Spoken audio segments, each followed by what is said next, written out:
Hello everyone and welcome back to the SteemTrail Gaming podcast. Today is the 12th of February 2018. My name is Kralizec. I will be one of your hosts for the evening. The second host is Tygergamer. Hey Tiger, how are you doing, man? Great, how about you? I'm doing spectacularly well. Good to hear. So, how was your trip? If anybody doesn't know, we're a day late because of Tiger's selfish decision to go into New York.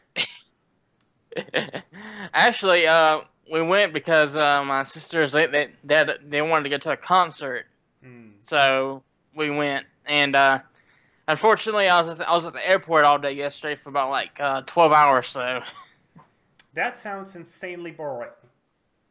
Yeah. Did you at least manage to bring your Switch with you and play some games? Actually, no, I couldn't find my carrying case, so I had to look for that this time. Well, you buy a Switch and you don't play games on it when you're traveling. That seems... But also I'm kind of weary, you know? Because you know, it might get stolen or something, so... Well, you risk that with anything, you know? You risk that even with, like, your cell phone. Yeah, true. Oh... But I don't think that's what people want us to talk about. People are here to listen to talk us about games. So, Tiger, what were you playing last week? Did you get to play anything interesting? I got to play the Shadow of the Colossus remake for PS4. And how was it? Oh man, it's a like the original Shadow of the Colossus was great, but this game is excellent. Oh, that is good to hear. I've heard some people being worried about the remaster, like, botching something up, but I was like, I don't think they will botch anything up. But no, they did not. It's good to hear everything's working fine. Are there some improvements, like, not, visually, but, like, in terms of mechanics? Oh, the controls, like in the original, in order, like if you want to jump up and grab the Colossus, grab the fur of the Colossus, you actually like push triangle, then R1. Where now they got it switched to where you push X and R2, which makes it a whole lot easier to get a hold of what you need to get a hold of. Okay, that actually sounds pleasant. Let's say. Anything else? But that's more of a quality of life mechanic. Yeah. Did they change, like, something in terms of gameplay? No, not really. It's still the same old fare where you go and slay 16 Colossi in order to resurrect the loved one. But I will say this, though. It feels a lot less clunky than the PS2 version did. And do you think that's because of the, let's call them, quality of life changes, or is it more because it's running on a more modern system, so it probably has less technical issues? Could be. But which one do you think it is? I would say it's running on a modern system, and not to mention they remade the game from the ground up. So that's probably good that they did all these things. Yes. Well, I myself got to play 2 games last week. One of them was Card Crawl, which is a game I think I talked about last time we did the show, like one of the potential games to take a look at. And I gotta say, I was pleasantly surprised for several reasons. So first of all, the dev was like, yeah, sure, have this. So I was like, yeah, sure, I'll take this. Second thing that surprised me is it's actually priced reasonably well. It's a remake of a mobile game. And in mobile, it's obviously free to play with, microtransaction options. On PC, it costs $3. So I was worried that they might be like, oh, let's charge $20 for this or $10. And I would say even if it cost $5, I think it would be overpriced. But at $3, I'm completely okay with it. Okay. And it actually is a pretty decent game. It's not like highly complex or anything, but that's not the point of it. The point of it, pretty obviously, is to be, since it comes from mobile, to be a shitter game. You know, where you play a game while you're taking a poop. Yeah. And actually, I think this sort of genre, which I just generally call shitter games, translates to PC, especially to power users, very well. Because, so let's say you're a YouTuber and you're rendering videos. Well, you cannot really play anything intensive on your computer while you're converting videos. So you can just like play 2-3 games of card crawl. You're a coder and you're compiling. That's the same exact thing. Or even, let's say you actually are a gamer, and let's say you're playing some really high skill based game, and it usually takes you like 5 to 10 minutes to find a match because you're really high up in the ranks. Well, this game takes like 2 to 3 minutes to finish. Like, you know, a round. I think it's perfect for this. Like, let's say you're a streamer and you're really up there and you have to wait those 10-15 minutes for a game.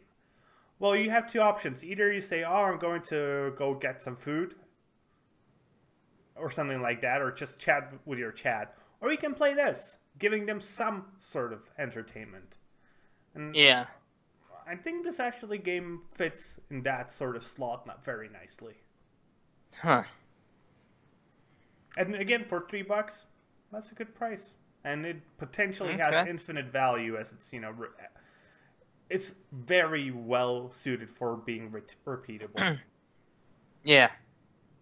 Okay. I actually have a review of it up, so if anybody's interested, you can go to my channel and see the review. What else did you play other than Shadow of the Colossus? Nothing else really. Really nothing? Did you spend that much time in Shadow of the Colossus? Yes, I have. Okay, and I guess I'll talk about a second game I played, and that's Mech Rogue. And that's been a game I've been waiting for. No, not really like, you know, oh, I want this. But I first seen it in the Steam store about 2 weeks ago. And then it was postponed once, and then again, the dev was actually nice and sent me the game for free, and I tried it out. But it's very heavily still in like a beta. There are still lots of issues, and on top of that, it's not a very particularly good game. Sadly. Let me try. I think it was already released right now, like in early access or something, but yeah, and it's cost $10, which is actually a fair price, as it's you're like a character with a huge fists and you just punch stuff running around. The problem is the combat is very slow, very clunky, and the maps are fucking huge, like too big. You know, usually you complain, oh, the maps are too small, it takes like 2 minutes to get from one side to the other. Here they are too big, and there's nothing really that interesting in them. You know, you just run, enemies spawn, you defeat a few enemies that spawned, you run a little bit further, enemies spawn, you defeat them, etc., etc. Until you get to a teleporter. But you first have to find a teleporter. You don't even, like, know what direction it is. So you essentially have to, unless you get lucky, explore at the very least half of the map on average, which will take you about 20 minutes of very dull combat. So, I don't know. It's not like bad. It's just really boring. And as I said, it's in early access, and I'm hoping they will add something to make it like into a title that's actually worth your time. But at this moment, I certainly wouldn't recommend it to. Well, I would say anyone, to be honest. Okay, I didn't really get to play anything else that interesting. I will say one thing. I've been actually playing a bit more Celeste. I've actually managed to beat 3 of the B-sides. Okay. And I gotta say, man, my hands hurt every time I'm finished, but I feel that sense of accomplishment, like, I did this. And I'm not a complete retard. Yeah. Yeah, I got past, I think I'm like past chapter 4 now, so. Yeah. And I recommend you stick with it, finish it. Yeah, I am. It is actually worth it. I bet it is. Okay, since I don't have any other games to talk about, I don't think you have any other games to talk about. Nope. Let's go into the news. So let's begin with the bigger news and end it on a lighter note. Let's start with G Fuel. You know G Fuel? Yes. Have you ever used it? No, I have not. Good. Because they're now facing a lawsuit over some cancer risks because their drinks have an excessive amount of lead. Surprise, surprise. I don't know how about you, but I remember in chemistry class, I think in like middle school, I think, we learned lead is one of the worst poisons you can find in normal products. Why the fuck would they put lead into their products? Are they dumb? Idiots? Or just cheap? Possibly cheap. You know what my assumption is? I think they are dumb, cheap idiots. Yeah. I can see that. If you take the recommended daily dosage, you will have more than the 0.5 micrograms, which is the maximum allowed of dosage. And every single of their products contained more than this recommended safe dosage. Dang. So right now they're facing a lawsuit. And you might be wondering, why are we talking about food? That's because G Fuel is one of the biggest sponsors of many esport personas. Yeah. So whenever you see one of your favorite pro players recommending try G Fuel instead of like Red Bull, be like, you know, I will stick with Red Bull. I would prefer winks that are imaginary and not literally that I will go to heaven.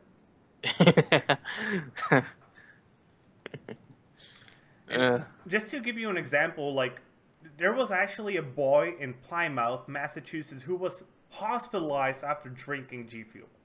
It's not like, you know, it's not like you will get diarrhea or puke your shit out.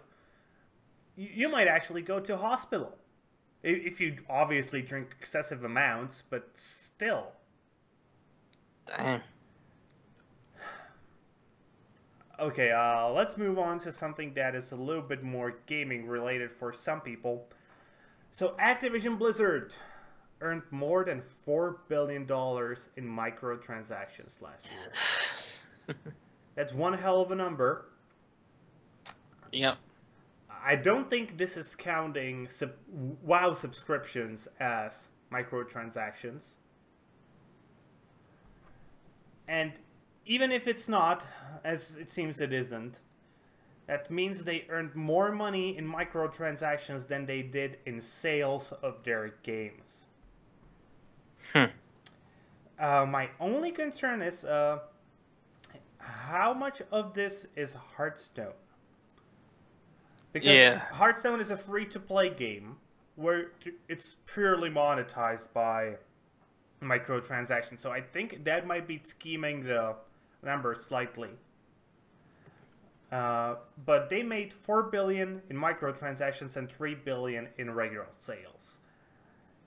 And you need to remember, Blizzard is one of those companies that doesn't release tons and tons of games. They have like 5 IPs in total. And they still make that amount of money.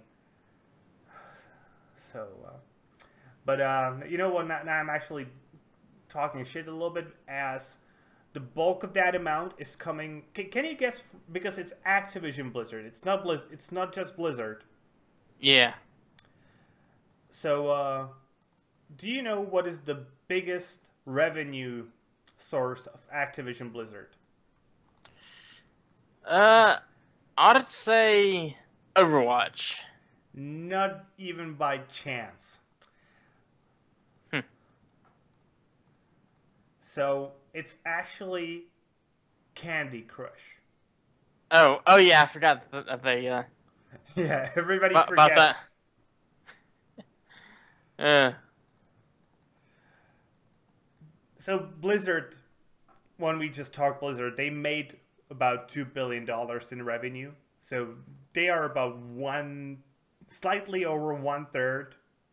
No, less than, yeah, slightly less than 1/3 of the whole Activision Blizzard thing. Hmm. But you need to remember, they made $2 billion in revenue, and they haven't made a single new game last year. Hmm. They made expansions. They had like DLC things for Hearthstone and Overwatch. But they didn't have a new game, and they usually don't. It's nothing surprising that Blizzard doesn't have a new game. Yeah.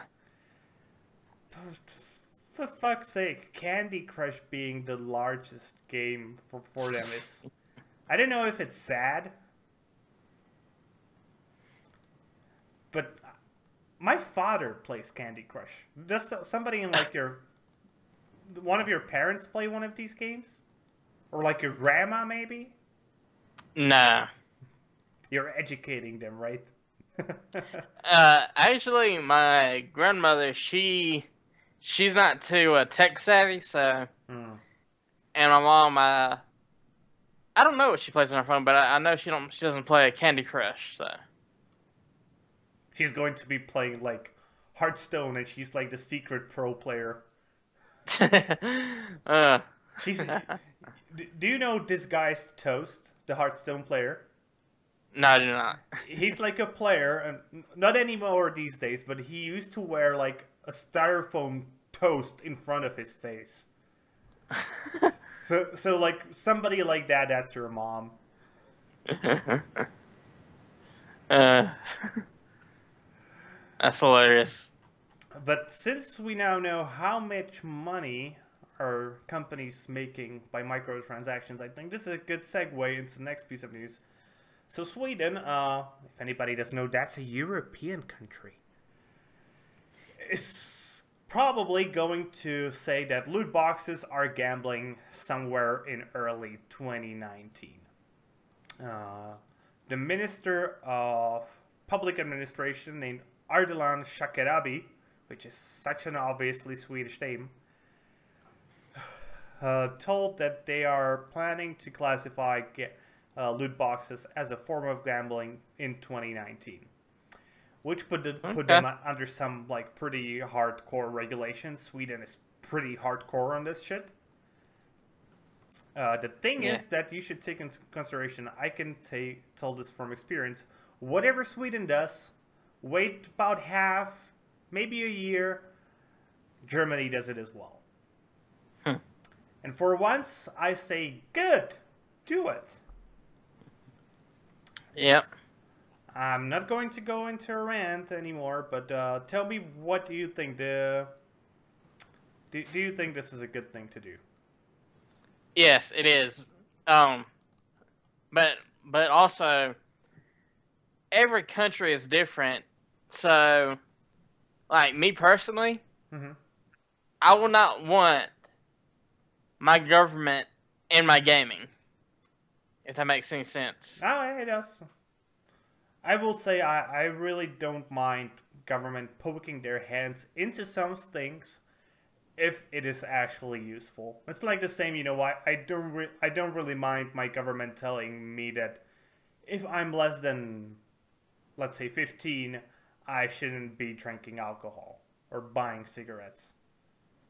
Yeah. Or like having a driver's license for that sake. You know, it's... And I don't know about America, but here you have to be of age to actually be able to go and gamble like in a casino. Yeah, same here. Same here. So I really don't have a problem with the government like saying, okay, we acknowledge this is also gambling. even though we didn't take it into consideration until now.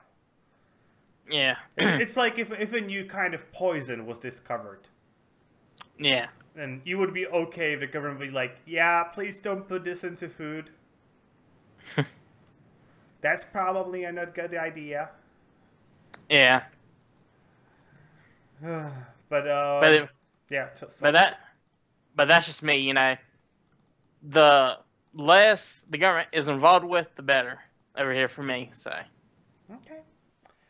Let's move on actually to policies again, but this time YouTube policies, which have changed again. This time, again, because of Logan Paul. So I think most people know, even people who aren't like into the YouTube thing altogether know that Logan Paul is one of the biggest YouTubers, and he made a really stupid video of him with a suicide victim in Japan, and etc, etc. And he made a bit of a pause, and he came back. He made more stupid videos because, let's be honest, his target demographic actually likes stupid videos. Yeah. But after he did a few more stupid videos, all of his premium monetization programs, his ability to feature any ads, and his eligibility to be a recommended video on YouTube have been all suspended. And YouTube came out saying that, let me read this actually, as it's better to read this. We believe strongly in the freedom of expression, and we know that the overwhelming majority of you follow the guidelines and understand that you're a part of a large, influential, and interconnected community. But we also know that we have a responsibility to protect the entire community of creators, viewers, and advertisers from these rare but often damaging situations. We expect to issue these new consequences only in a rare handful of egregious cases, but hope they will help us prevent the actions of a few from harming the broader community. And for once, I'm actually okay with their policy changes. Because instead of changing stuff for everybody, they're finally realizing that it's a few bad apples that are doing stupid shit. Yeah. And they need to be punished individually. Yeah. And while I don't think it will hit Logan Paul as hard as many people would hope to, even though it will hit him hard, it will take away a large portion of his revenue. The thing is, right now he's making lots of money through sales of merchandise and having like, what's it called when you have ads in your program? Sponsorships. Yeah. Sorry, I had a complete meltdown of my brain for a moment. So yeah, sponsorships, and he doesn't really need those YouTube ads to survive. He will probably have to adjust his lifestyle over time, slightly, but I don't think by as much as people would hope to. But in general, I actually like the fact that they are now trying to target people individually, instead of just making these broad changes affecting everyone. Yeah. This should have been where they started. Yeah, I agree. Not where they ended. Yeah, I'll say this. Mm-hmm. Great, but you're late. Yeah, but it's better late than never, to be honest. Yeah, true. Okay, let's actually move on to Twitch updating its community guidelines. In an attempt to crack down on sexual content, actually, and harassment content. So, I don't think I need to introduce Twitch, do I? Nope. So, what they started with a really weird statement, which I was like, why the fuck are you talking about this? Until the last sentence. Twitch began with a single core idea. Stream video games online. That simple hook attracted viewers, but they stuck around because you, the streamers, built communities. You built a place viewers felt welcome, a place they could turn for laughter, gameplay, or friendship. And as you began to inject more of your personality and interest, you told us you wanted the freedom to create content when you weren't gaming. Now finally, the sentence that is important. So last year we loosened our restrictions on non-gaming content. And they actually did. They allowed people to do more sort of shit. And it allowed Twitch to grow pretty hard last year. Yeah. And what they are now starting to do is that they said that conduct that is deemed hateful will result in immediate, indefinite suspensions. The problem is you don't really define hateful, but the problem is, in my view, the bigger problem is I don't have a problem with saying, okay, that we don't like this on our site, we're not just going to have it. That's their thing, they're a private business. Yeah. But they said this, additionally, we will now consider verifiable hateful or harassing conduct that takes place off Twitch when making moderation decisions for actions that occur on Twitch. If you use other services to direct hate or harassment towards someone on Twitch, we will consider it a violation of Twitch's policies. I'm just like, on one hand, I understand where you are coming from. Yeah. And you, again, have the right to do whatever you want to the people on your platform, as it is your platform. Yes, but you don't have the right to go in, like, monitor these people on other platforms as well. Well, the thing is, they will not ban them on the other platforms. Yeah, I know, but I'm just saying that, you know, if they do something screwy on other platform that they're great on Twitch, that should not affect them on Twitch. I think that as well, but again, it's their platform, and in the end, they can do whatever they want with it. And I was really hoping that Twitch this year could be the challenger to YouTube. But it seems they're going the same exact path. Being afraid to offend anyone. And just by trying not to offend one group, you will inevitably offend the other group. Yeah. And the people in the center will be like, why the fuck are they doing that? And it doesn't matter on which side of whatever issue you will be. Let's go through something stupid. Let's say it will be an issue whether you should eat pink corn or green corn. You know, I don't know if those things exist for real, but I hope they don't, as that was my intention. So, if they will be like, oh, we shouldn't try to offend the people who want pink corn, that will inevitably offend the people who want green corn. And the people who like yellow corn will be like, what the fuck is going on? For the other part, for sexual content, here I completely understand their point of view, where they're essentially saying that they're trying to say what they don't like in terms of sexual content. So they said, Twitch is an open global community, blah, blah, blah. Because of this, it's important that your content is not sexual in nature. We're updating our moderation framework to review your conduct in its entirety when evaluating if the intent is to be sexually suggestive. We'll be looking at contextual elements such as the stream title, camera angles, emotes, panels, attire, overlays, and chat moderations. Offering access to prohibited sexual content such as lewds on Twitch remains prohibited. And here I'm like completely fine. I understand why they don't want sexual content on their site. Even though on the other hand, I think they could completely just be like, sure, let's have it, but let's have a specific category for it. Sort of like Steam has, you know, there's the NSFW tag, not safe for work. Yeah. And they could have the same exact thing on Twitch. But I understand that they're trying to market themselves as family friendly and for children, as, let's be honest, the vast majority of people watching will probably be not of age. So, and they want brands to feel secure that they will be able to market to these sort of people without any sort of problems. So here I'm completely fine and I don't give a shit in the end. And yeah, I don't either. And what I really like here, they're explicitly saying what they will be checking out.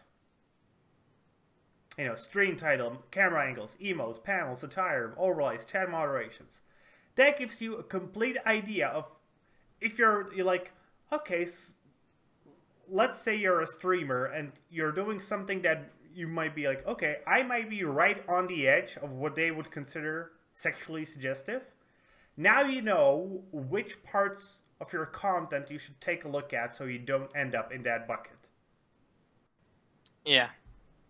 As to the opposite, when it comes to the other part, we will now consider verifiable, hateful, or harassing conduct. What does that even say? That doesn't say shit. That's like, okay, but what is hateful? What is harmful? Mm-hmm. Is it harmful if I say, suck my cock? Maybe it is. Maybe not. Is it hateful if I say, I don't like people with orange eyes? Maybe it is, maybe it isn't. Give specifics to what you're allowing and not if you're going to go this sort of route. Yeah. Really, when it comes to like trying to decide what's hateful and what's not, really it comes down actually to the individual. Yeah, that's the biggest problem. Like, I might find hateful if somebody would call me, oh, you're a stupid Star Wars fan because I'm wearing this Star Wars t-shirt today. We should be a Trekkie. I'd be like, fuck you, I'm also a Trekkie. I like both of those things. I might find that hateful or hurtful. But, yeah. You know, I don't think, if you want to say some things aren't allowed, you should say which things aren't allowed. Yeah, I agree. But let's move on from this, I think, topic many people will not like, to something that is very clearly awesome, as Fortnite has beaten PlayerUnknown's Battlegrounds for the concurrent player record and then swiftly crashed. No, literally, they beat the record. They said they had about 3.4 million players, which surpassed the previous record of 3.2 million, and then they like crashed almost immediately after. Huh. I guess it's to be understood that this happened, especially considering that they probably had to replace many of their servers, but with the Meltdown and Spectre patches happening. Yeah. On top of that, I don't think they actually expected to get bigger than PUBG. Yeah, really. Just take a consideration, like, if we were here a year ago, we would have been like, yeah, Dota 2, it has 1.2 million players, it's the biggest thing ever. Suddenly we're talking, we have two games that are at both over 3 million.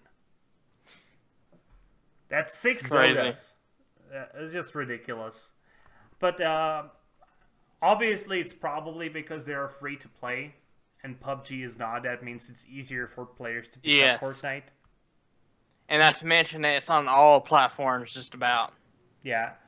And PUBG will probably not very likely see the light of day on PlayStation. Yeah. But yeah, kudos, Fortnite. Good job.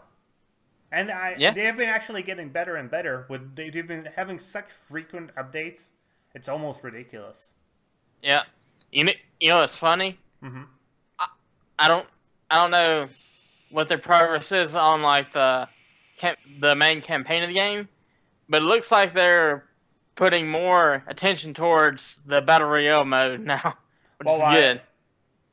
It's pretty obvious why. There are more people playing it. Yeah. And it's probably getting them more money through microtransactions. Yep. The only sad part is because of the success of the Battle Royale part of Fortnite, they shut down Paragon. Yeah. But I think Paragon was... It had its problems. It wasn't a good fit for the first-person MOBA genre. Yeah, I agree.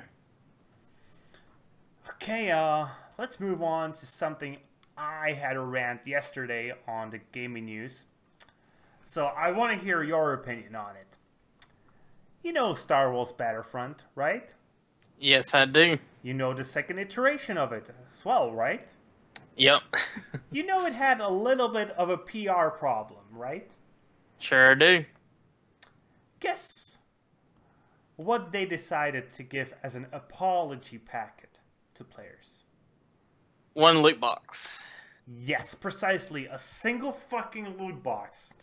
So, what do you think of this? Do you think it's satisfactory to people who bought the game that they got a single loot box? Actually, it's a it's a crappy apology. In fact, the way I see it, like, they're not apologizing to you by giving you one loot box. They're giving that one loot box just to entice you to win, so that when, like, the microtransactions come out to Battlefront 2, you'll be enticed to go and get more loot boxes. Yes, that's exactly my line of thinking as well. So the loot box, it will probably, it seems at the moment, have 4,000 in-game credits and 4 randomized star cards. For the 4,000 credits, you could technically buy almost 2 additional loot boxes. Almost 2, as the crappier loot boxes cost 2,200 credits. The good one costs 4,000, so technically they're giving you 2 loot boxes. Wow, generous.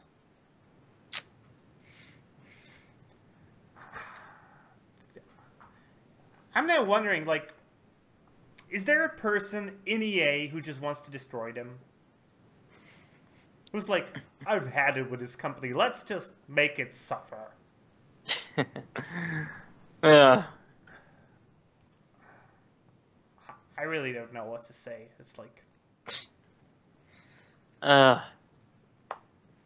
it makes me sad. I used to love games from EA. I did too. I did too. They used to make the best arcane racing games. Like, remember the old school Need for Speed games? Like Underground, Underground 2. Oh, God. Do you remember the times of, like, having an energy drink, sitting in front of your computer or TV, listening to Riders of the Storm? Actually, for me and my brother, I actually remember us just sitting down in front of the PS2 playing Need for Speed Underground 2 back when it came out. Yeah. I actually watched a pretty, like, big video. It was like half an hour of a video of the weird, let's say, relationship EA has with pay to win in their games. And it's all connected to a single guy, to EA CEO, I don't remember his name, let me find his name quickly, Andrew Wilson. You know, the guy that looks like a complete sleazebag? Yeah. So, he came into EA, and at that time, he introduced card packs into FIFA. Or, no, it actually wasn't into FIFA. It was into the Champions League soccer game. Because they have actually 2 soccer games. Many people don't actually know this, even. And they used the Champions League one to test shit out. So they introduced Ultimate Team into that game, like, 15 years ago. With these cards. And they eventually figured out that people like it and they're spending shit ton of money on it. So they put it into FIFA. Then into games like NHL, Madden, NBA, etc., etc. And I don't know about you, but those systems are blatantly paid to win. Yes, they are. So the fact that we are now getting more of these features in the rest of EA games, it's not surprising at all if you actually take a look at the broader picture. And I certainly didn't, and I thank that guy which videos I watched on YouTube. And I'm sorry I cannot provide a link to that video as it's buried in my view history at this point. But, man, I never realized that the problem is so deep and so bad. And the sad thing is, it's actually making EA so much fucking money. But the thing is, Yeah. we've been hearing more and more about the regulation of loot box, as we talked about this. Yeah. If that happens, EA's revenue will drop by like 60 to 70%. Because they will not be able to either put those systems in their games or to sell them to the target demographic, which is teenagers. Yeah. And I'm looking forward to that. or if you're not looking forward to this, or what the kid do is instead of doing loot boxes, there's some microtransactions in the game, but it'll be like a marketplace where you go and actually get to choose which items you want out of it. That will be literally their only option if they want to keep selling to their target demographic. Yeah. But if that happens, they will lose not 60-70% of their revenue, but they will lose like 20% of their revenue. For sure. Yeah. And that will hit them very hard. Yeah. Because this guy, the video I watched, he actually took his time, and you can see that it was at that point that microtransactions, these card packs were added to FIFA, etc., that the stock of EA started rising. And even, we know it dipped during the whole controversy. It didn't dip that much, actually. Yeah. But if they lose 20% of their revenue, shareholders will panic and sell like crazy. And they will lose much more than $3 billion. Yeah. But let's move on to something more positive. To something that I find increasingly super awesome. Old Spice. This isn't completely video game connected, but it's also awesome. Old Spice has decided to create a new Dungeons and Dragons class. Old Spice, the deodorant maker. So the class is called the Gentleman. You can find, just search for it for the Twitter, the tweet. It's freaking awesome. So, for example, there's an image of a person in a suit with a three-headed puppy in one hand and a sword holding a bouquet in the other. That is freaking awesome. And the ending picture... Yes, it is. The ending picture is the gentleman having a picnic on a dead dragon, pouring wine to his companion. Yeah. I actually have the skill book here. So, the gentleman, to some travelers, the innermost secret caverns of the humanoid heart are the most intrepid, non-jewel encrusted caverns to explore. These travelers are sometimes called Old Spice gentlemen, other times Old Spice gentle ladies. They are comedians and jokesters wrapped in the skin of heartthrobs and Casanovas. Not really, that would be gross. These charming travels and purveyors of romantic miracles depend on their charm and good humor to see themselves through the next all-you-can-eat pancake breakfast.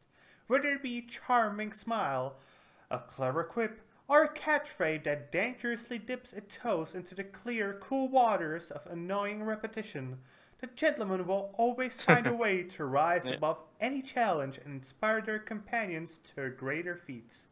All in the name of selling more Old Spice deodorant than Old Spice is already selling. This is the most awesome thing I've seen in a while. Yeah, it is. Yeah, that is funny and awesome. Yeah, so essentially it's a bard. Yeah. It's pretty much a bard, but instead of playing on a lute, you're like throwing allspice at your enemies. So when you want to buff somebody, you just like smear allspice over their face and you get buffed. Oh man. Can you imagine like you're playing with your friends and you have like a paladin and a warlock and then you're playing the gentleman. So I'm deciding to buff the warlock. I'm going to give him +2 charm. I come to him, take out my allspice and smear it all over his face, and he's like an undead warlock or something. So I really want to. I've been looking actually for new Dungeons and Dragons troop, and I need to find one that will actually allow me to play this. So there, I also let me read one of the abilities. So this is his level 1 ability, catchphrase. A first level gentleman can use a catchphrase which inspires one ally, giving them 1d6 to use during an attack, saving throw, or skill check. To create their catchphrase, they must speak it aloud to the group, and from that moment onwards, into their eternal eternities, their signature catchphrase is born. So you actually have to come up with a catchphrase. That is awesome. Yeah, everything is like perfectly done. Yes, it is. And this is awesome, and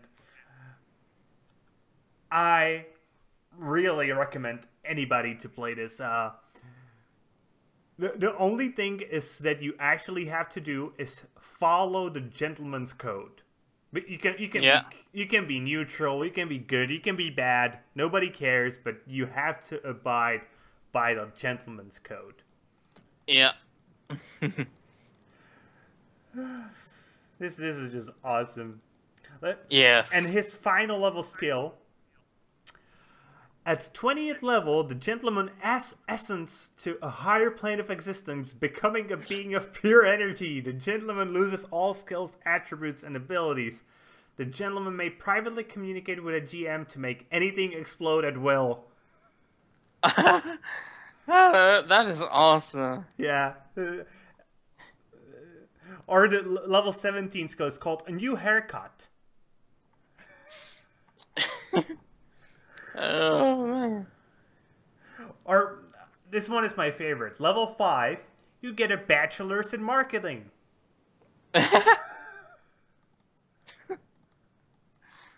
Yeah, this is just so fucking awesome, and I actually like Allspice as a brand altogether, and this just makes me like them even more.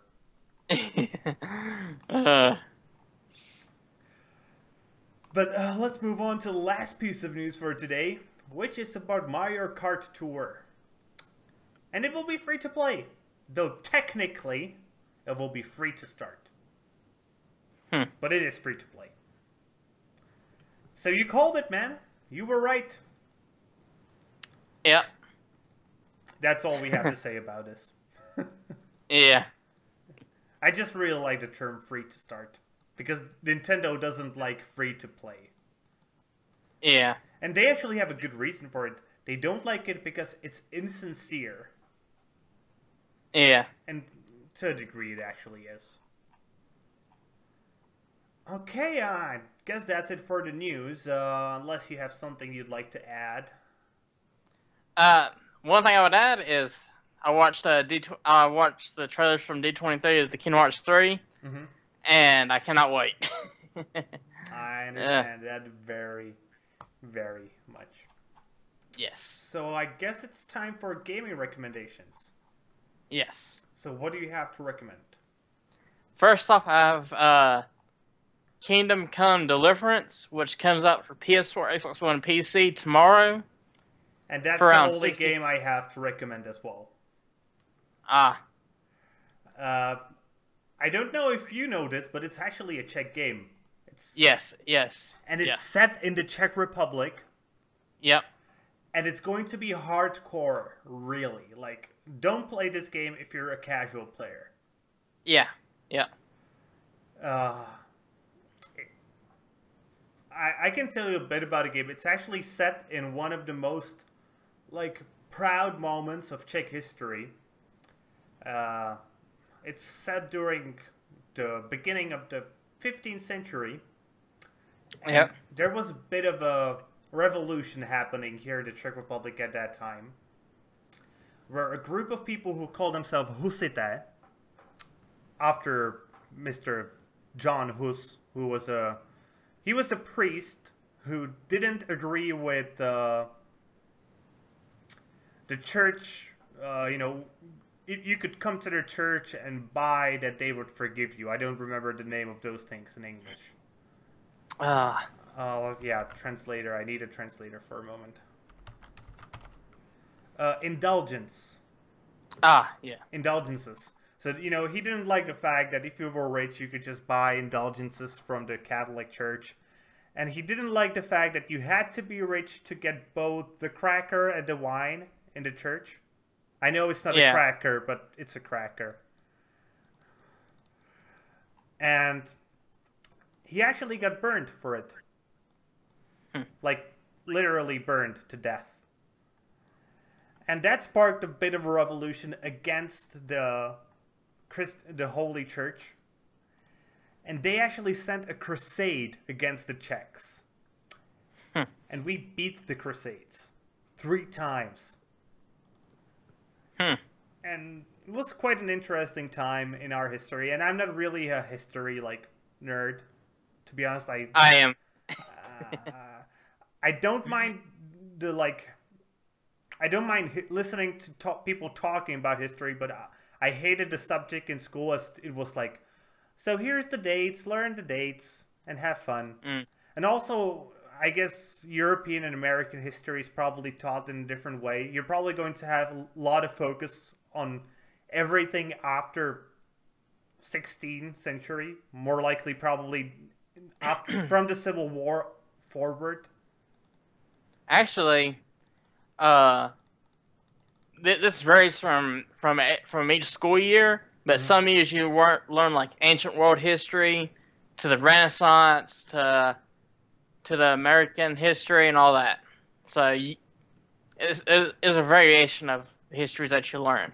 Yeah, but we here in Europe we spent 6 years 5 years on the Middle Ages. Just on the Middle Ages, like, and it's boring as fuck because, yeah, the first year it seems fun, but then it's always the fucking same thing. It's always the Habsburgs fucking somebody else from the Habsburg family, having a child who then fucks somebody else from the Habsburg family. Wow. No, they literally, Habsburgs, they owned like 3/4 of Europe for vast majority of, and it just gets insanely boring. As it's essentially family squabbles, and that's what you're learning about. Yeah. And you have to learn. So it was John Ulrich that had a fight with his sister Joanna in 2079, but it ended in 1343 with their grandchildren finally reconciling because they were finally so dumb that they didn't care anymore after all that inbreeding. I just don't like it. I really like history when it comes to politics, etc. But I hated dates, and that's all they make you learn here: the dates. Fuck the dates. You got anything else to recommend? Yes. Also, I would also like to recommend Faye. Oh, F-E. From. Is it Faye or F-E or?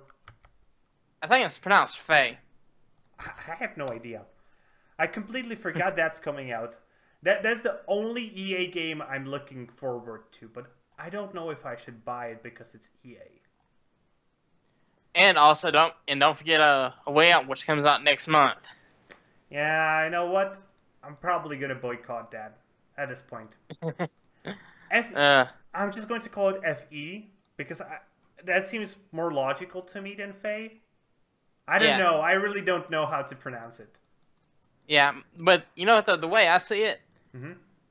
I'd say boycott the stuff that you don't like what EA does and reward them for what you do like what they do. But I think a way out will not be good at this point. I think they will screw it up with microtransactions. I really do. They will. We'll just have to wait and see.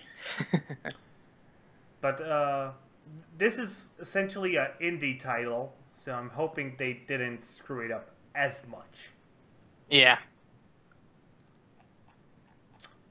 Okay, so I don't have anything else. Do you? I'd also like to recommend Secret of Mana, the 3D remake of it. It's coming out on the 15th as well, so look forward to that as well if you never played Secret of Mana. Yeah, that's really not my sort of game. I just don't like these Japanese graphics. I'm sorry. Hey, it's fine. I like them though. And many people do. It's a good choice. It's coming to PC as well on the 15th. Yeah. And with that, I think it's time to chill. You may begin. Yes. Alright, you can find me on YouTube as Tygergamer and on Steam at Tygergamer. And you can find me as Kralizec Gaming on YouTube and as Kralizec on SteemTrail. I would also like to announce, I just seen this for the first time, I finally surpassed 1,000 followers. On SteemTrail. Same here. I'm at 1,001, so that's nice. I might do like a celebratory post about it or something. Like, yay, thank you. Give me more money. Yeah.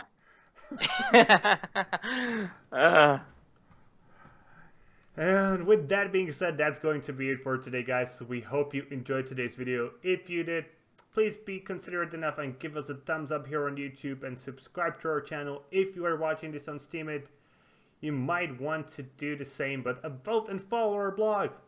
And do the same for our personal blogs. Leave a comment. There's plenty of things you can leave a comment on. I think the most interesting thing would be, tell us whether you like the gentleman class in Dungeons and Dragons. And whether you will play it with your friends.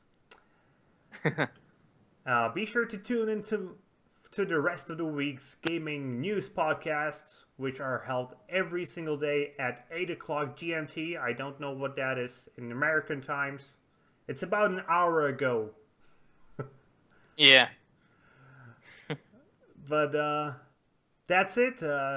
See you guys later with more gaming content. You have a good one.